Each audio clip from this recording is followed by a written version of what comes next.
Top quality और consistent performance के लिए सिर्फ सिल्वर पंप नाम याद रखना। ગુજરાત વિધાનસભામાં ફરી ગુંજો છે દબાણનો મુદ્દો, જ્યાં રબારી કોલોનીના દબાણ મુદ્દે અમિત ચાવડાએ ગૃહમાં મુદ્દો ઉઠાવ્યો હતો. અમિત ચાવડાના નિવેદન પર મંત્રી જગદીશ વિશ્વકર્માએ મોટો પ્રહાર કર્યો.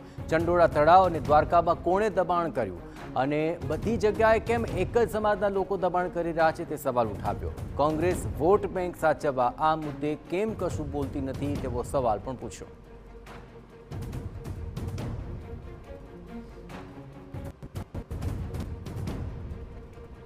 તો જગદીશ વિશ્વકર્માના નિવેદન પર ઇમરાન ખેડાવાલા બોલ્યા અને ઇમરાન ખેડાવાલાએ જગદીશ વિશ્વકર્માના નિવેદનને વખોડ્યું. જગદીશ વિશ્વકર્માનું નિવેદન સમાજનું અપમાન છે. વિધાનસભામાં એક ચોક્કસ સમાજને ટાર્ગેટ કરવામાં આવ્યો છે. હિન્દુ અને મુસ્લિમ વચ્ચે નફરત ફેલાવવાનો પ્રયાસ થઈ રહ્યો છે.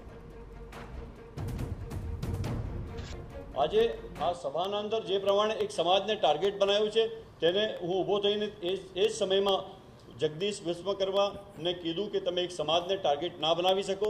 ગુજરાતના અંદર 6.5 કરોડની પ્રજા છે અને તમામ લોકો ગુજરાતના અંદર આજે ભાઈચારાથી એકતાથી રહેતા હોય ત્યારે એક સમાજને ટાર્ગેટ બનાવીને તમે હિન્દુ અને મુસલમાનની જે ભાવના અને નફરત ફેલાવવાની વાત તમે ના કરી શકો.